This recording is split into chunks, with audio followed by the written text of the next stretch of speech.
Hey guys, today I'm going to tell you how to fix mobile data not working in iPhone. If you're using any iPhone and you're facing the issue that your mobile data is not working, so let's see some possible fixes for this. So the very first thing you can try to enable and disable your airplane mode up to 4 or 5 times to make a quick refresh with all of your network settings, and then you have to retry to check if it worked for you or if it still not work for you. So you just have to try to enable your Wi-Fi, connect to a stable and strongest Wi-Fi network connection, and then let's do in the settings. So the very first thing, open your settings app and go to general, go to VPN device management. Just make sure that you're not connected to any kind of VPN. Go back and go to software update. You just have to try to update your software. So once you have updated your software, just go back and try to make a forced restart with your iPhone. Now to do this, quickly press only its volume up and volume down, then press and hold the power button and wait for your phone until the screen goes fully black.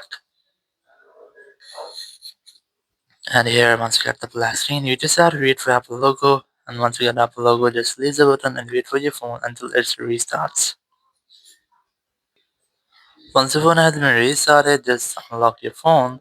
And here you have to retry to check if your issue has been fixed or not. So your issue might have been fixed.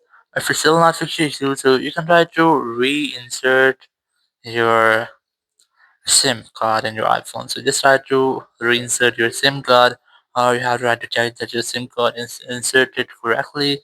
Or after doing that, if you're still facing the same issues, just go to settings, go to general, go to transfer reset iPhone, select reset, then select reset network settings, under your iPhone passcode, and then tap on reset network settings from the confirmation message pop up.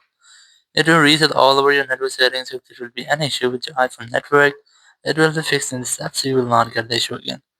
So after resetting your network settings, if you're still facing the same issues, there's the only way. Just contact with the Apple support team to get official help. Now to do this is simply open your Apple Support app. You can easily install this app from your App Store, or you can also use the Apple Support app. Select iPhone from here, select the more option, then select cellular data or SIM or eSIM here. Just select this option, and here just wait for the loading. Then tap on get more help, then tap on colors. After that, you'll find a phone number whenever you want to talk. You have to simply dial this phone number and you will be connected with the Apple Support team member. You can discuss about your issue and get official help from there. So after that, your issue will be fixed. Thank you very much for watching the video. Until next video, bye bye.